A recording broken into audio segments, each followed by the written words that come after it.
Namaskar. We welcome you to today's session of Ishvara to Swarat, tracing the thread of reality. This is all a run-up to the Gudiya Sambrama's theme being Swaraloka. This is our second session today with Professor Paturi. We have already had 5 sessions with Dr. Guha Vishwanath, where his sessions are explained through the Ramayana. So we will start with a prayer. And I would just like to tell you that whenever Professor Paturi's sessions are there, they will start only at 8:15. So today we have started at 8 o'clock. So I'm going to share a few thoughts with you before he comes, because he has another session till a little past 8. And so he at least needs a few minutes to breathe in between. So you can all join in the prayer, or you can repeat after me if you want. I'll say it twice. Agajanana Padmarkam Gajanana Maharnisham.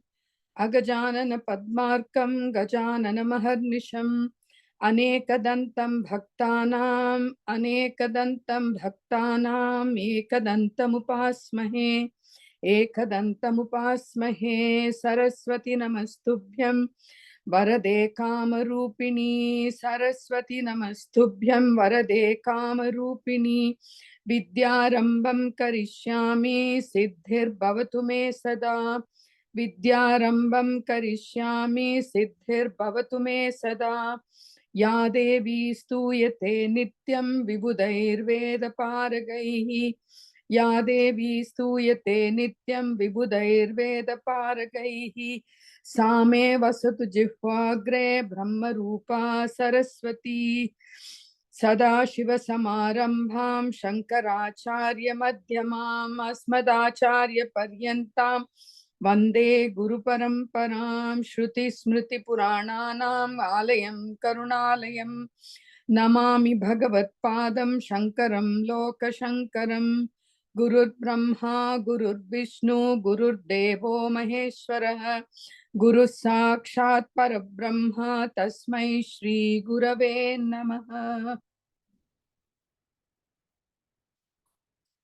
So I'm going to share with you a few thoughts that may not seem directly related to the topic, but it is very much related to Sanatana Dharma. And maybe at the end of that, you may understand or may be able to relate to the reason why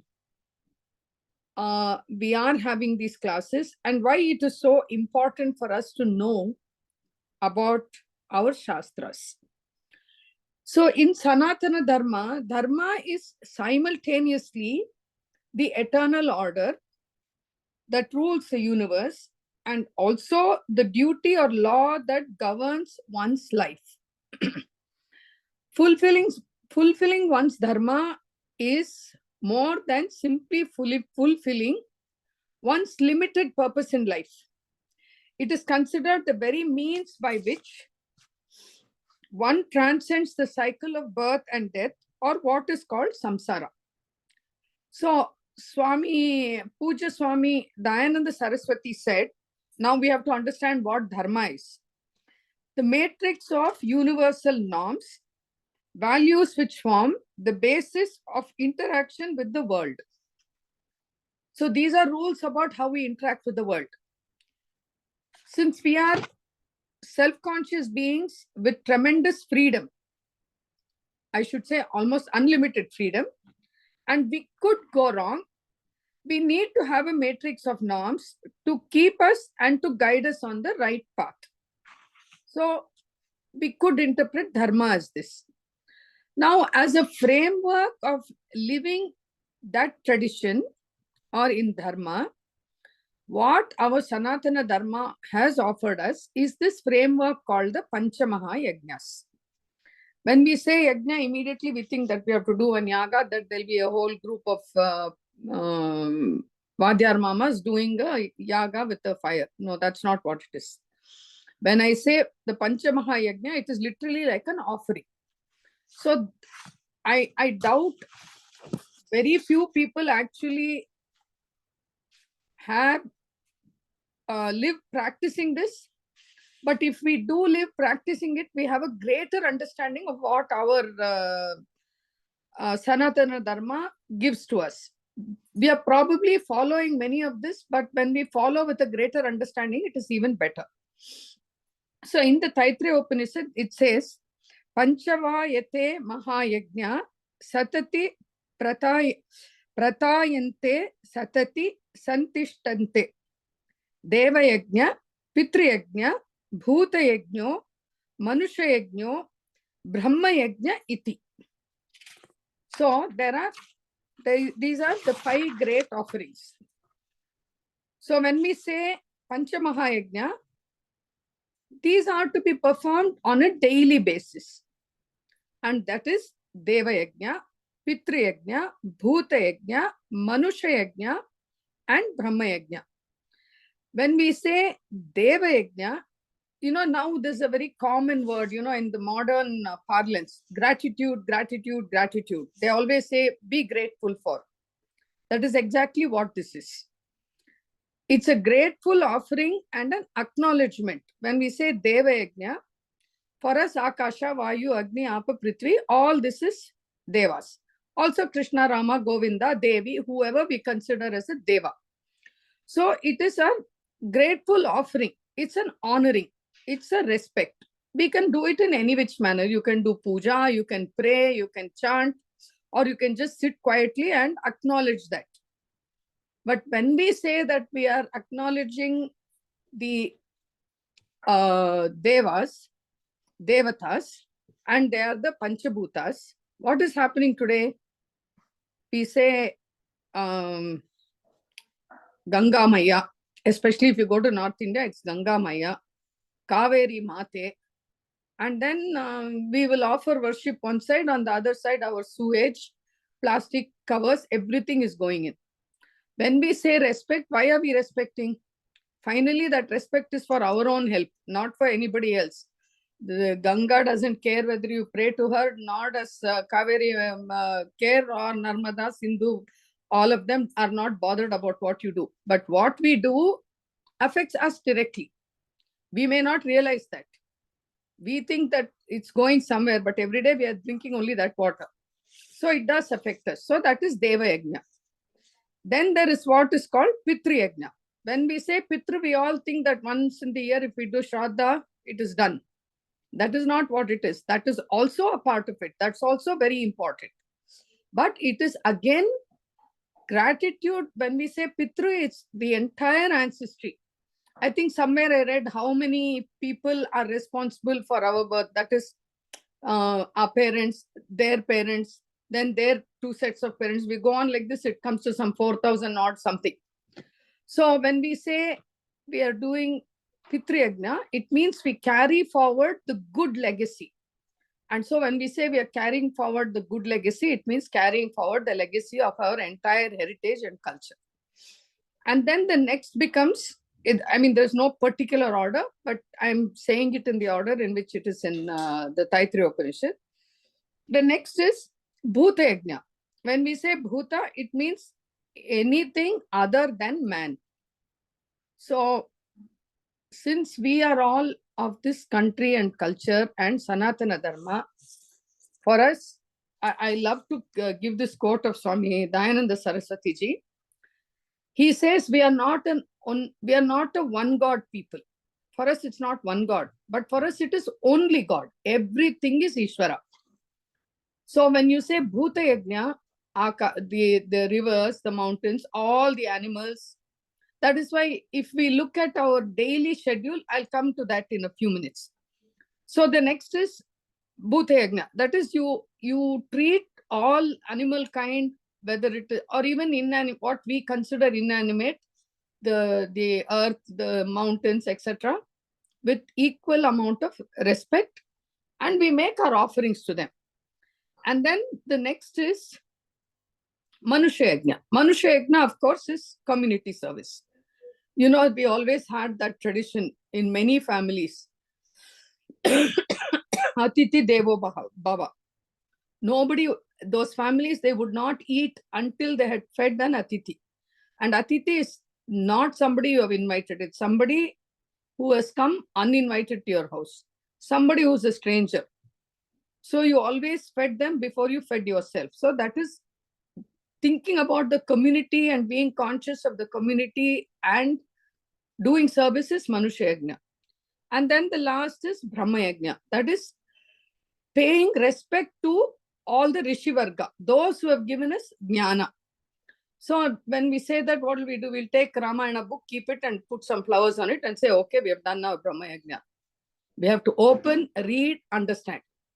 So now you understand why we are doing this class. It's an offering of Brahma Yajna, where we are learning and understanding our Shastras. Not only that, we're also carrying forward the legacy of our Pitras, of our ancestry, of our own heritage. So now if you look at, I think we have another 3 minutes before Sir comes. If you look at the daily life of a traditional family who follows some aspects of Sanatana Dharma, when you get up, what do? You first place your hands on Mother Earth. So one thing, you're already connecting to Bhumi Devi. Then you're also paying obeisance to her. The next thing, what do? Okay, I think we'll continue next time before Sir comes. So, Sir, I've just shared with them what the Panchamaha Yajnas are and why we are doing this class. So that because it is a part of, after all, Brahma Yajna and Pitra Yajna of following our tradition and legacy. Okay. I'm sorry, I was in a class till now. I'm teaching 3 courses per week on Hindu aesthetics, Kavya and Bhagavata.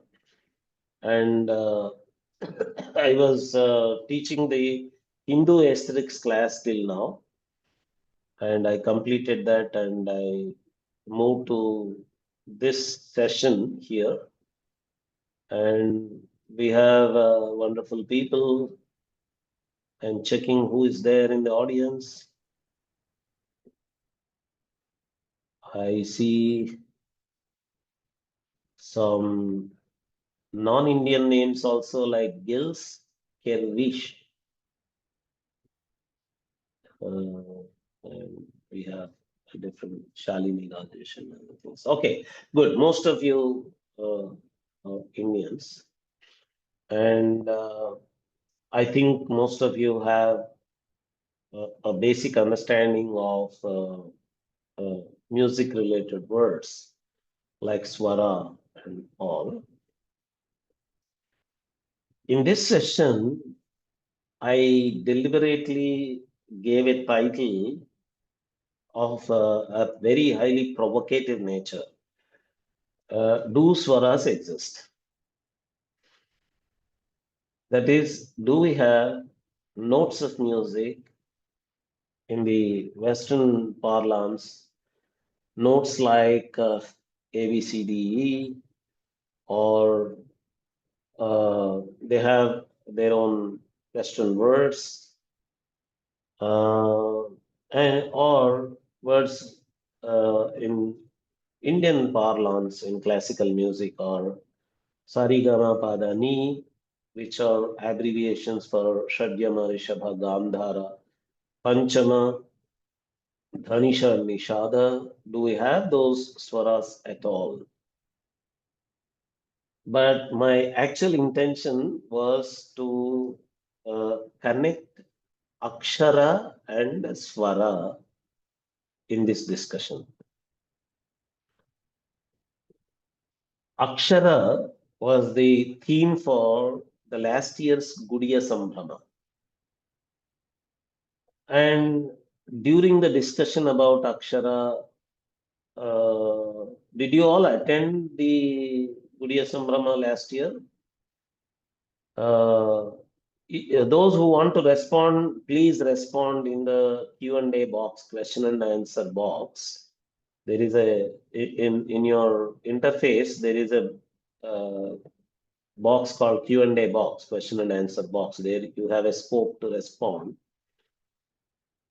And this Akshara is a very interesting concept from um, uh, Hindu Shastras, Indian Shastras, coming from the study of Vedas.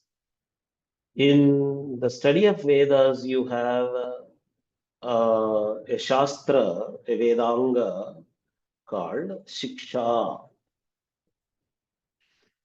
And this Shastra, Shiksha, talks about how to pronounce the Veda. How to pronounce Veda is discussed in the Shiksha Shastra. A Shastra which is very close to Shiksha is Pratishakyas. Even that discusses the uh, pronunciation of Vedas. They created a Shastra called Shiksha uh, and Pratishakyas, all that, to discuss pronunciation in a great detail because they wanted to preserve the pronunciation of Veda mantras. They were successful in preserving the pronunciation of Veda mantras to a large extent. Actually, there are people from the Western Indological circles who contest this idea that the Vedic pronunciation that we do today is exactly 100% the same as uh, the way it was in the beginning. They say that, oh no, there is a small change, there is a change here, there are regional variations, and there are changes in the sound from the way in the pronunciation from say 1000 before Common Era to say 500 Common Era, and so on and so forth. But that is a mentality of contradicting everything that is claimed by a culture.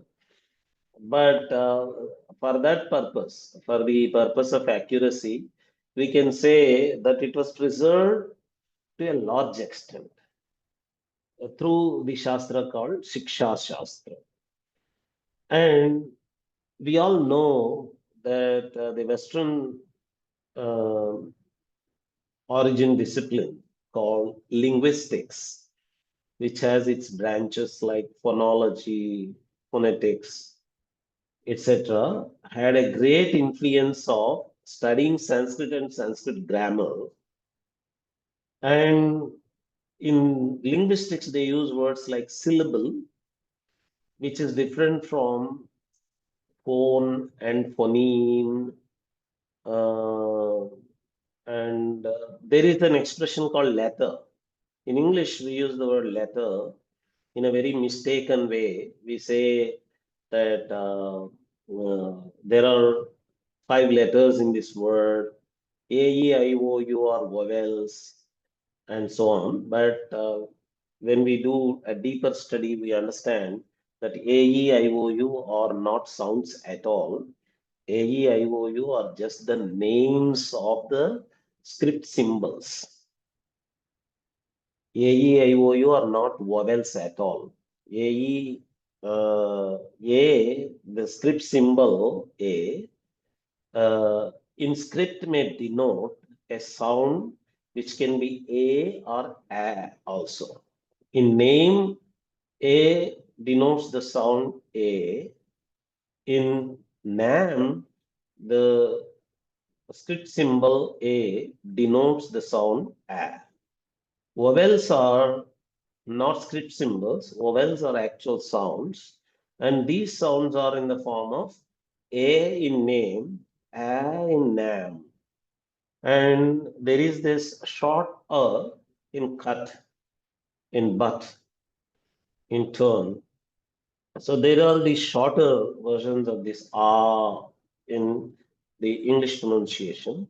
So if the English teachers who would have wanted to teach what are vowels, what are consonants to the students, they should have taught them what are vowels in English, what are consonants in English to their students. They should have taught them that there are vowels like in cut, in turn, and A in ball, O in hot, O in coffee, and A in bet, A in name, and so on and so forth. Those are their vowels.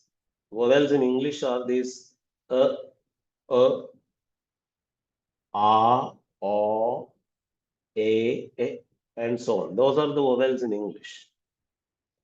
They are not A, E, I, O, U. So in future, if you hear any school teacher telling your children that A, E, I, O, U are vowels, you have to educate your children that they are not the vowels in English. Vowels in English are o, and so on and so forth. Okay, those are vowels, and those vowels in English are comparable to the vowels in Indian languages like u.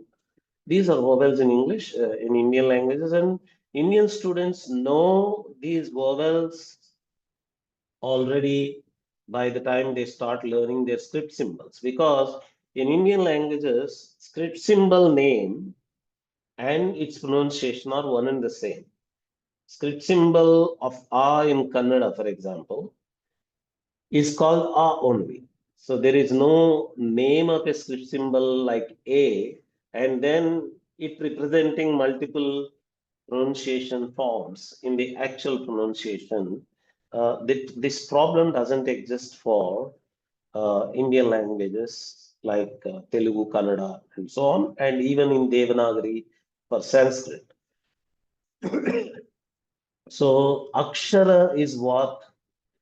Akshara, the word Akshara is being used for the phones and phonemes. That is the minimum unit of pronunciation, minimum unit of utterance, like a, or, k, k, g, g, n. These are the aksharas. These are phones and phonemes. And in the last year's Gudiya Sambrama, this was discussed, this significance of these pronunciations, their arrangement in Indian Varnamala, how they are scientifically arranged in the Indian Varnamala when the Varnamala is taught to students. Vowels are arranged first and consonants are arranged next, and in the vowels are also arranged in the sequence of their pronunciations. Kantyas are taught first, are the kantyas, e are the palavyas, that is, glottals are taught first, palatals are taught next, and labials are taught later to that. So vowels are also sequenced from glottals to palatals to labials, and then we get to consonants, and even consonants are arranged in such a way that this kakagaganga is all glottals. Then we have chachajachanya, which are palatals. Then we have tatadadana, which are retroflexes. And we have dentals, tatadadana. Then we have labials, tatadadama. And then we have non-stop sounds.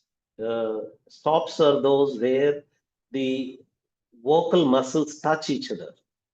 Non-stop sounds, consonant sounds, are those where the muscles, vocal muscles, don't touch each other. They are Yaralava Shashas. So it is all scientifically arranged in our Varnamala.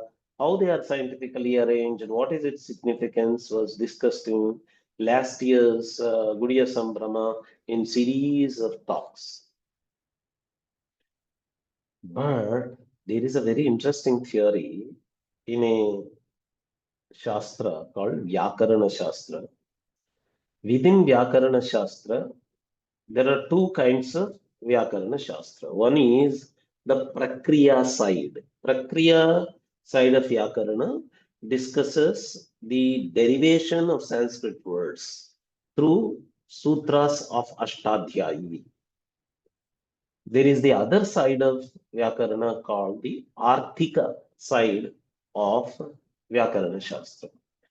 The Arthika side discusses the philosophy, the theory behind grammar, behind the grammar of language.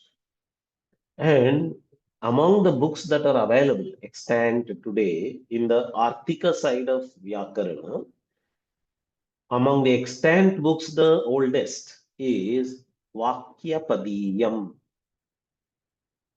The author is Bhartrihari. Bhartrihari wrote the book called Vakyapadiyam. There, the philosophy of analysis of language, philosophy of grammar is theoretically discussed. It's a book of theory, it's a book of philosophy. And this book has a very interesting statement which says that in a sentence, there are no words. In a word, there are no phones or phonemes. This may shock people in the beginning, but if you go into the actual analysis that the book gives, you would pleasantly get amazed at the pragmatic acumen of this theory. What this theory is saying is that the vowels and consonants that we are listing as Varnamala are not taught to the child when the child is actually producing its sounds in the beginning. We didn't teach them in e form. The child learned the language as just language only. Until the child goes to the school, the listing of vowels and consonants and teaching vowels and consonants in that order does not happen. It means that the child did not require the knowledge of vowels and consonants while learning the language before the schooling. And this knowledge of vowels and consonants, knowledge of aksharas, is not there among speakers of language, say in forest dwelling communities, in Vanavasi communities, in tribal communities. But still they are able to speak their language and they are able to understand each other. So, from where did this knowledge of aksharas come? Akshara, where did it come from?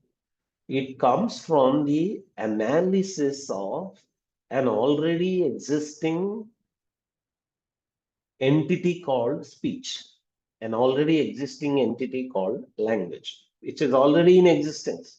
Children, before going to school, already have commanded the entire speech, entire language. They're able to speak all the sentences. But only after they join the school, they are being told that these sentences that they are speaking are made up of these phones and phonemes called the vowels and the consonants. And the analysis of the speech that they are doing, the analysis of the speaking that they are doing is being given then in the form of teaching the vowels and consonants. Same thing about the Vanvasi communities also. If a Vanvasi person throughout his life doesn't go to school, doesn't get literacy, doesn't study scripts, how to write and how to read, also is completely fine. His life is completely wonderful. His life is completely good. It doesn't need the knowledge of aksharas at all. So the use of aksharas, who has the use of these aksharas? It is the educated person who is studying everything around him, including his language, including his speech, in an analytical way. He wants to analyze them. For the purpose of analysis only, all these phones and phonemes and identification of them, syllables, and their sequencing in the form of words, all this is happening for analysis purpose only, but language by itself doesn't run through aksharas. is the theory of Vakyapadiyam. It says the division of a Vakya, a sentence, into words and division of words into sequences of phones and phonemes, sequences of consonants and vowels, is done for analysis purpose only. These are analytical entities only. They do not actually exist in the language. If there are any questions about this till now, please raise those questions. Let us debate them, then move forward. If any of you do not agree with this, or if any of you did not understand this aspect, please raise your questions, ask your questions. Let us have further discussion.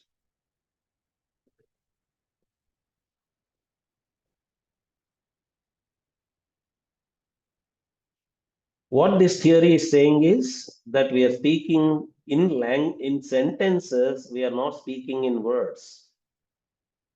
For example, I cannot say dog and stop and say, okay, I spoke. If I say dog, my listener would have a question in the mind. He would ask me, what happened to the dog? Or what did the dog do? So if I say the dog slept, dog ate, then the sentence is getting completed. But if I say the other part only, ate, also, it is not complete. People would look at me like a mad guy. They would say, okay, ate, who ate? Only when I fill the word dog, it makes sense. So, individual words by themselves are not making sense. Only when they form groups called sentences, they are making sense.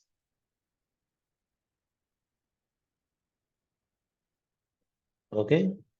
So, this idea that people speak only in sentences, they don't speak in words. If it makes sense to you, it's all right. If it doesn't make sense to you, please tell me. So this is the reason why Vakyapadiyam says that there are no words in a sentence. There is only one sentence. Sentences are actual existing entities. Words are only results of analysis. Then, if you have words also, like for example, if you're saying table or dog or something like that, then in that the sounds like te or b or o, table, in that all these sounds like te and so on, they do not exist because I cannot speak in that. I cannot say te. My indexing, my identifying that entity called table is completed only when I add the remaining sounds in it. Table, table. Then only people understand. It makes sense to them. So inside words also, phones and phonemes, the sound units, minimum sound units are also the results of my analysis of the word table into its component parts. So what that theory of Vakyapadiyam is saying is, it is saying Vakye Padana Vidyante. Inside a sentence, words do not exist. Inside a word, phones and phonemes, varna na vidyante. Varnas do not exist inside a word. They are just results of our analysis only. And it goes to another level by saying that even sentence is for the convenience of our analysis only, because in actual speech, what we are doing is we are speaking sentences by producing phones and phonemes in a certain sequence. आप कहाँ जा रहे हो? तुम कहाँ जा रहे हो? ನೀವು ಎಲ್ಲಿಗೆ ಹೋಗ್ತಾ ಇದ್ದೀರಿ? ನೀನು ಎಲ್ಲಿಗೆ ಹೋಗ್ತೀಯಿ? Where are you going? In this, what I'm doing is a, p. These two sounds I have produced. A. When I said a, the sound produced has been produced through my vocal organs. Sound waves have been produced, and these sound waves travel in the air between the speaker and the listener, and they reach the tympanum of the ear. They strike the tympanum, and the auditory nerve takes that message to the auditory center in the brain, and the identification of that sound as a happens. But by the time the identification is happening, p sound up, in that p sound has already been produced, and the waves come, they touch the tympanum, and this whole process of p identification happens, and the sound is no longer there. I is not there. P is not there. K in kaha, k sound is produced. A sound is produced. Sound is produced. A is produced. And they're all traveling. These individual phones and phonemes are getting produced, and they're giving those impressions in the brain. And the impressions of a, k, k, a, a, all these are coming one after the other. Each of these impressions in the auditory center of the brain are momentary. They are all gone. But we are able to understand the whole sentence because the impressions of art, etc., are retained by the brain for a small fraction of time. And it makes sense through the memory of these auditory impressions. Please don't think I'm making it all up from the modern physics understanding of sound and acoustics. These exact sequences are described in Mimamsa Shastra and Vakyapadiyam in the exact way that I am describing you. They have done this kind of analysis. Bhartrhari says that once the next varna or the phoneme is pronounced, the previous sound is lost. And the sequence comes and gives the impression, and you form an impression of, he calls it Vakyartha. It's not even Vakya. Vakyartha, sentence meaning is formed here. There is a whole analysis of how that forms, how that sentence meaning is formed. Anvitabhidhanavada, Abhigitanvayavada. These are all different schools, Prabhakara Mata and Bhatta Mata, inside Mimamsa Shastra. And Vakyapadiyam differs with both of them and says that no, it is neither Abhigitanvaya or nor is it Anvitabhidhana. It is actually this spota. There is a flash. Once the last part of the sentence, the last phoneme is creating an auditory impression in the brain, because of the ability of the brain uh, of making a flash of meaning, spota, because of that, spota is happening and sentence meaning is forming in the brain. All this analysis is done in Mimamsa Shastra and Vyakarana Shastra about how speech cognition happens. In contemporary parlance, this can be called cognition of speech. Now, bringing this to music of all over the world, or Sangeeta Shastra, Already, those who are intelligent among you are able to reach that point where, in what sense I was saying, do swaras exist?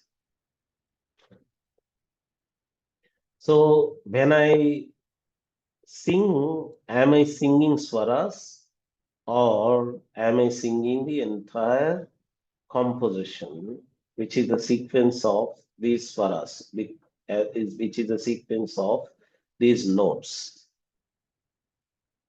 or ragas, talas, and swaras, and the various shruti sthayis of these swaras like tara, mandra, madhya, all these are results of our analysis, or do they actually exist? For example, if there is a singer, actually, it's my own personal experience also. In villages, people sing uh, padyas, shlokas, and songs in yakshaganas, in padyanatakas, etc. And they use words like ragas. They say, I'm singing this in Chakravaka Raga, I'm singing this in Mohana Raga, I am singing this in Bhupal or Udayaraga and so on. But while singing the padyas or shlokas or the lyrics, the songs, they do not talk about that raga in terms of arohanas or avarohanas of that raga or jivaswara of that raga. They remember the ragas only through the chaya of the raga. They feel that chaya, they feel that raga. If I say, for example, Pibare Ramarasam, that is enough for them to say you're singing Chakrava. If I sing something like a Bhupal Raga in some, say, some Suprabhata style, Vinnapalu Vinavale, Vinta Vintalu. పన్నగపు దోమ తెరపైకెత్తిలేవయ్యా. It is enough for them to say you are singing the rag Bhopal. Sri Nataraja Shiva Shivayani. They would say it is Kannada. They don't go to the Arohanas and Avarohanas at all.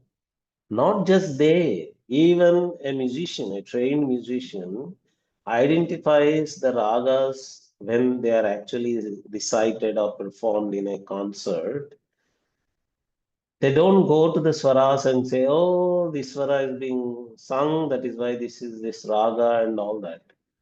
From the chaya of the raga, they identify the raga. And the listings of swaras as arohanas and avarohanas is done for shastra only, just like identification of vowels and consonants, aksharas, the phones and phonemes, is happening only for the convenience of grammar making or analysis of the language. The identification of swaras is also happening for the sake of analysis only, for the sake of shastra only.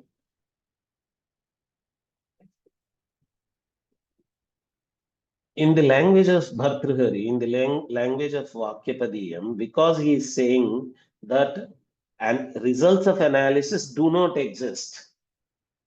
Results of analysis are results of analysis only. They do not actually exist in the combined holistic entity. So if you apply that kind of logic to music, then you have to say that swaras actually do not exist. Swaras are getting identified by the analyst for the purpose of analysis only. Just as it is not correct to say that actually there are no aksharas at all, there are aksharas. Aksharas, as a result of analysis, they are coming. Aksharas exist, and we talk about aksharas. We worship aksharas. There are akshara adhidevatas. There are akshara murtis. Everything. We are not saying that it is all false. Akshara is a myth and all that. What we are saying is only that the real practice, the real life is not happening through aksharas. It is happening through sentence meaning cognition. In the same way, in music also, the real musical communication is not happening through swaras. Swaras are being identified only for the purpose of Shastra.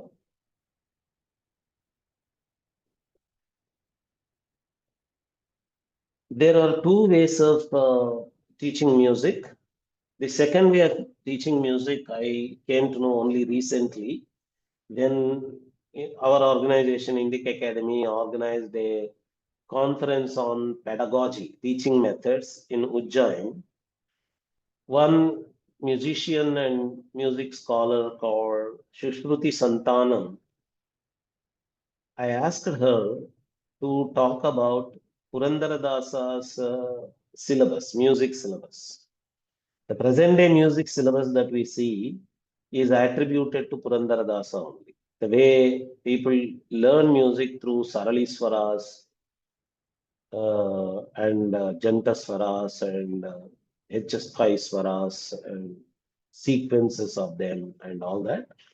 This kind of learning music in steps from swara level to the small lyrics level where we go to gitas and varnas and swarajatis and then to finally kirtanas. The sequence of pedagogy of teaching music is attributed to Purandaradasa only. It can be true also because many of the basic level lyrics that are taught in the form of Varnas and Gitas, all that are Purandaradasa Kritis only. Kereya Neeranu Kerega Jalli, all these are Purandaradasa Kritis only. Lambodara Lakumikara, all these are Purandaradasa only. That shows that probably he had some role in creating this graded method of teaching music from the swaras to the actual kirtana level singing. It could be true also. So I asked her to talk about that pedagogy, that teaching method from Swaras to Kirtanas, how it was evolved and all that. But then she rejected the thesis itself and said that traditional teaching of music is not in a graded way. Traditional teaching of music, for example, her own mother is a great musician and dancer. And she taught her, it appears, she said, that through directly kritis only, directly kirtanas were taught. And while learning those kritis, while learning those kirtanas, while identifying the ragas of those kritis and kirtanas, she was helped to identify the different swaras from the kirtana learning to the swara identification.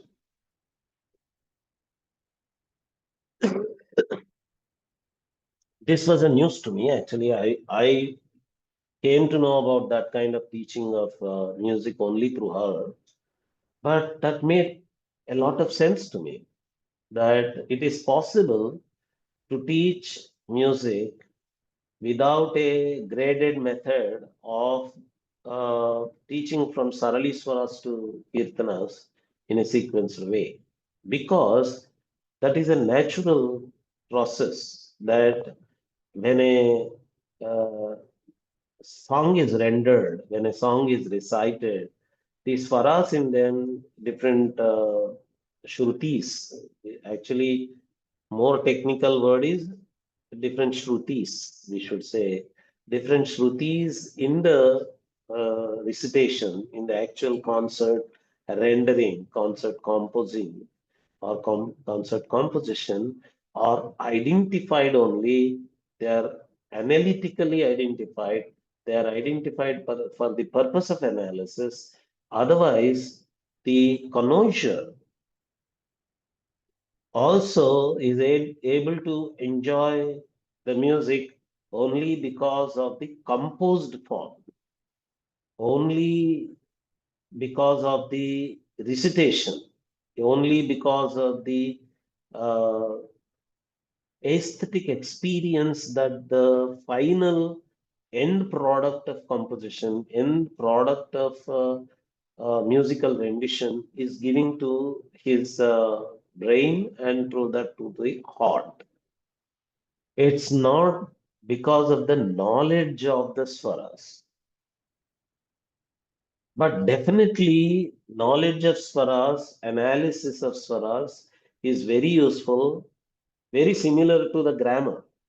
The knowledge of grammar in any language definitely is useful for control over the language, for example, or controlling the production of speech through machines, or by for correction of pronunciation of the people. In the case of Veda pronunciation, for example, for preserving the Vedic pronunciation, the analysis of sounds that happened in Shiksha Shastra, analysis of aksharas that happened in Shiksha Shastra was very useful in the preservation of Vedic pronunciation. Definitely. In the same way, the communication of music to the students is possible to happen only through the analysis of a given musical composition into raga, and the raga in terms of the arohana and avarohana of that raga, the swara sequences inside that raga. All that is true. There is a great use of swara identification. There is a great practical application of the analysis of the actual rendition into the minimum units of musical utterance called swara. It is true, but the awareness that actual musical communication, either pronunciation through the vocal cords, through the mouth, or its cognition, music cognition through the brain, is actually not happening through the swaras. It is all happening through. I created a word called persistence of audition. There is a word called persistence of vision to explain how we are able to see the moving pictures in a cinema. There is a theory in optics called persistence of vision. Each frame of the moving picture is actually affecting the optical nerve only for a fraction of a second. And it is the memory, it is the persistence of the memory of the previous frames that is actually creating an impression of the mobility, of the moving nature of the sequence of frames.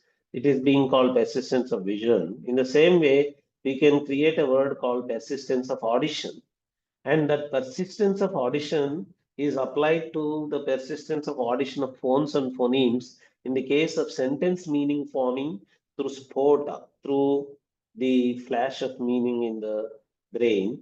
Same can be applied to music. In one of the All India Oriental conferences, one musician, a musicologist scholar, attempted this kind of a theory of cognition of music based on the cognition of speech from Bhartrihari's Vakyapadiyam. She wanted to extend this logic to cognition of music also. And she was also arguing almost on these lines only. And she was saying that the actual cognition of the aesthetics of raga or the mood from the raga, or the emotions, bhavas and rasas from the raga, all these are happening uh, through uh, the final impression that the sequence of swaras are leaving on the brain.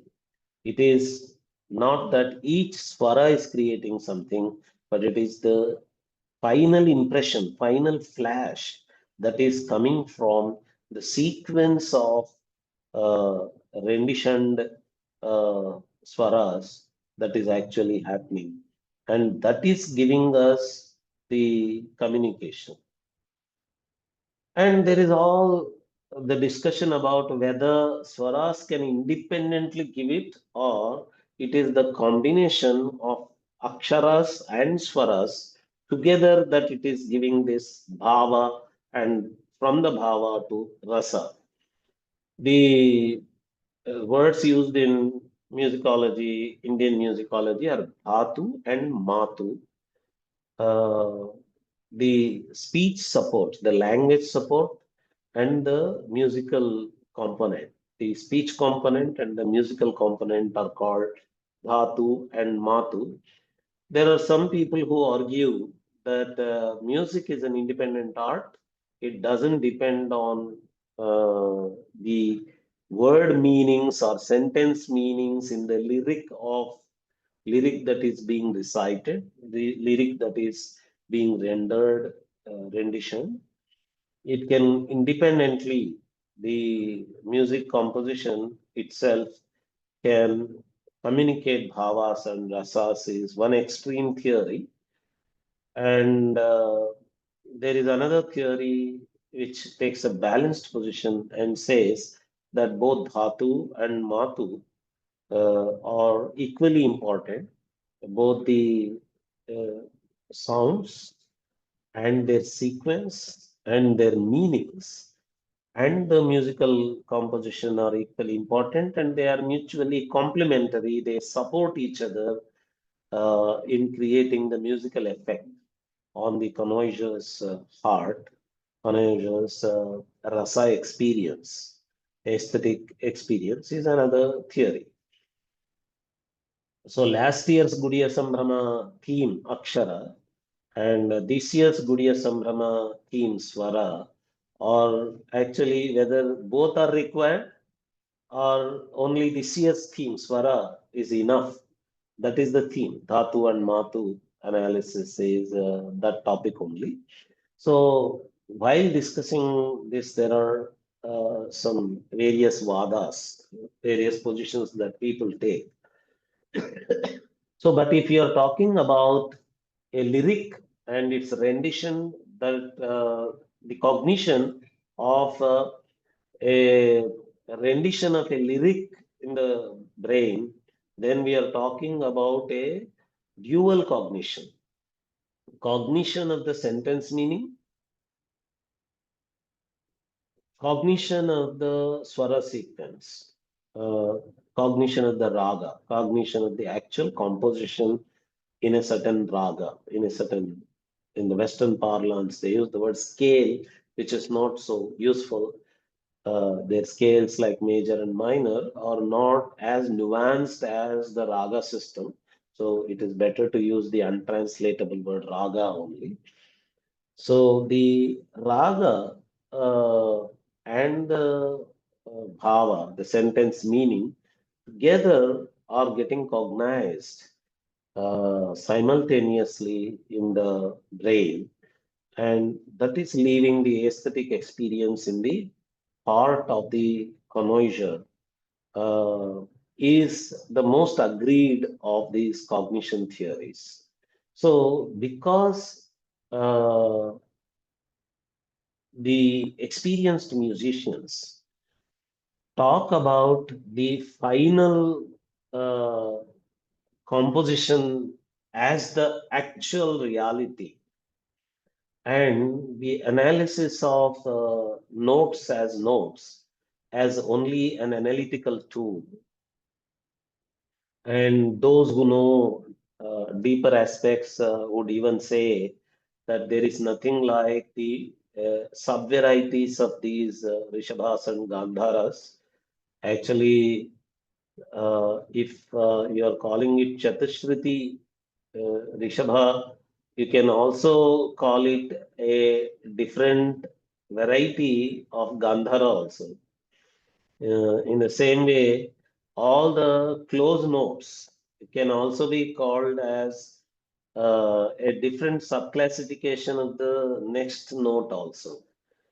So all these names, like whether it is actually Rishabha or it can also be a sub-variety of Gandhara, all these also show that these names that they are Gandhara or Rishabha or a variety of Rishabha or variety of Gandhara are given only for the convenience of analysis.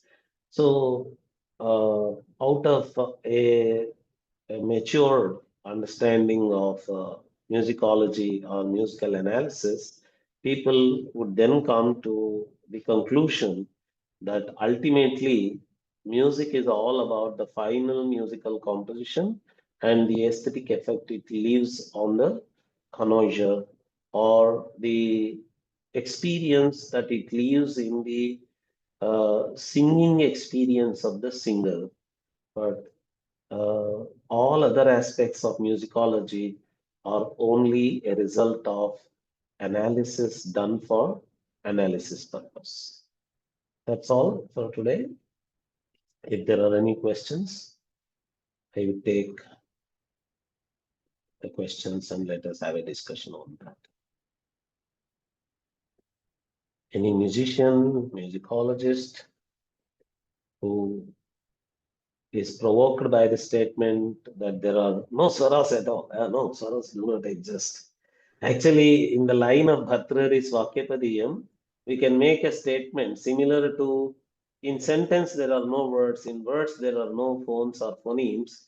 We can also say that in a musical rendition there are no musical phrases, and in a musical phrase there is no note. Also, we can say, just for the sake of a parallel theory drawn from Bhartrhari's Vakyapadiyam.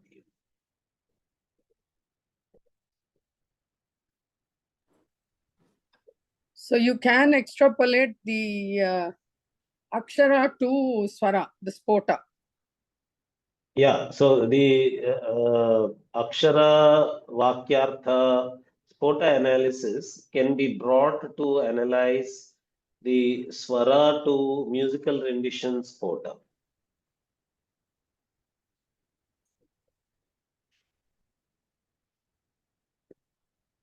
There seems to be a comment. Can different languages have their own unique ragas? I am not able to understand this question. That is, there are different raga names in different systems of music, like Hindustani and Carnatic. But in both these Indian classical musical traditions, Hindustani and Carnatic, there is a parallel nature. The same raga is given different names, but it there is nothing like, if you mean Kannada having a given number of ragas and Bengali not having those ragas because of that being Kannada and Bengali. No, such a thing doesn't exist. These raga systems are not dependent on language. They are not connected to languages. Could you give us some good reading materials, books, source texts for Swara and also Rasa theory? Oh, sure. You can study, for example, you may Google for the following texts, like the music portion of Bharata's Natya Shastra. Okay. And then it is the oldest. Among all, it is the oldest. Then you can go to Sangeeta Ratnakara. And then you can go to Naradiya Shiksha. It is better to ask for a short English notes on these texts. For the connection between ragas and rasa, again, Natya Shastra itself is useful. There are portions of Natya Shastra which discuss the connection between raga and rasa. So if we don't worry about the meaning and only focus on sound, then is something lost? Yeah, certainly. Actually, meaning is the ultimate meaning or experience. Rasa experience or meaning cognition is the ultimate reality. Rupa Reddy is asking, please repeat, sir. So probably she is asking for repeating the names of the books. Music section of Bharata's Natya Shastra, Sangeeta Ratnakara, Naradiya Shiksha. Okay, Vidya Nag is asking, so Dhatu and Matu can be exclusive if no language is used and only instruments are used to render a raga. No, ma'am, actually, what is happening in reality of any instrumental concert also is that the instrument player is playing the lyrics, the compositions of known lyrics, known kritis, and known kirtanas.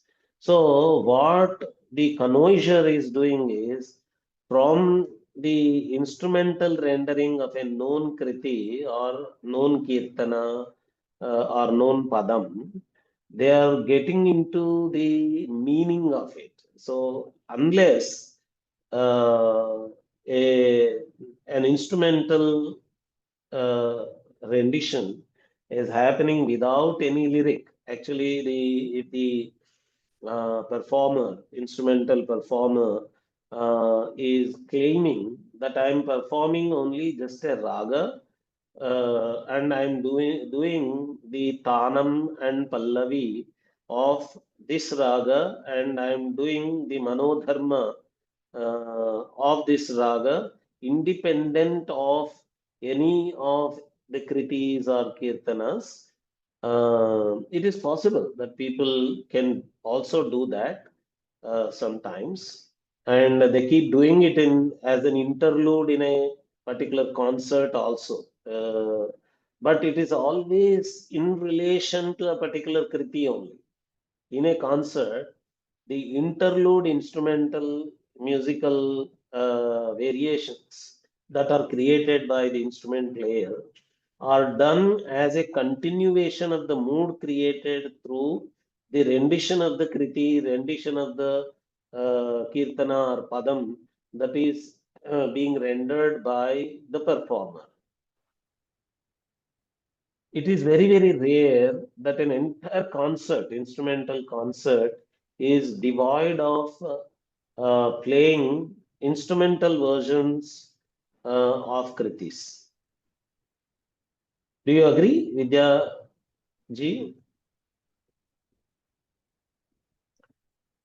Did you anytime attend a concert when a veena player, for example, plays only the sangatis of a particular raga, all the phrases only, plays the phrases of a raga only, without actually giving an indication of a specific kriti in that raga and all that?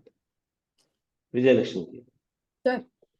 Yes, sir. That's become a very new discussion amongst a lot of instrumentalists because they feel that the vocalists are the words are unnecessary. They say that the rasa comes more, the rasanubhava comes more from the nada than the words. So they say we are playing only raga combinations and swara combinations. We don't need the words. Yeah, we were discussing already that the Dhatu Matu kind of debate, but I have yet to see a concert where the entire single instrument concert or the entire non-vocal concert is without any Kriti playing, Kriti rendition or a lyric rendition. It is only pure non-lyrical rendition of musical phrases composed through manodharma of the instrumentalist. Probably there are, but I have not attended any of such. Ganesh Kumaresh play a lot like that. Mhm. Jayanti and Kumaresh also play like that. Okay, I have to see, I have to watch and I have to do a study of the conversion response for such concerts, whether they agree with this theory that they were able to give them that aesthetics that they would have got with lyrical rendition of a lyric through the instruments or without the lyrics being rendered by the instrument. We have to do a study, then only we can agree with the claim that it is independent of the lyric. So, so in the language of Gudiya Sambrama, we can say, we can then agree that Swara is independent of Akshara.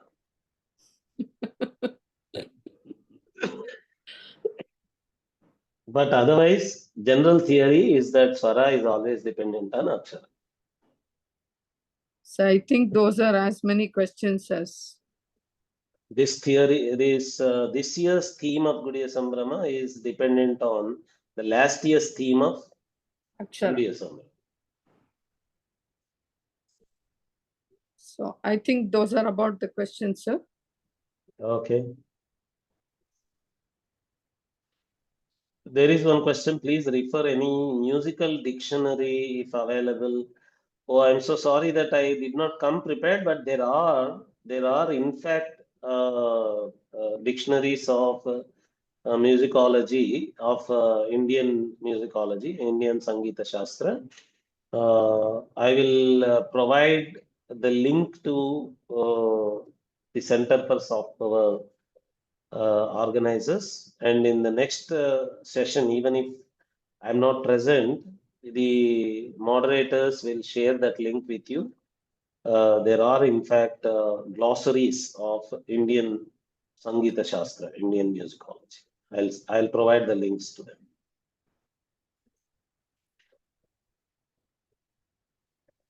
I think we can end the session now, sir.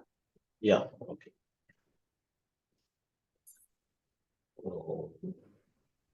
Om Sarve Bhavantu Sukhinaha Sarve Santu Niramayaha Sarve Bhadrani Pashyantu Ma Kaschid Dukkha Bhag Bhavet Om Asatoma Satgamaya Tamasorma Jyotirgamaya Mrityorma Amritangamaya Om Purnamadav Purnamidam Purnat Purnamudachyate Purnasya Purnamadaya Purnamevavasishyate Om Shanti Shanti Shanti Hari Om Shri Gurubhyo Namaha Hari Om. Thank you very much, sir. Okay. So we'll all meet next Tuesday at 8 o'clock. But whenever Paturi sir's session is there, we'll inform you, and it will be at 8:15 then. Is that right, sir? Yeah, sure. I have a class at that time, so. Okay.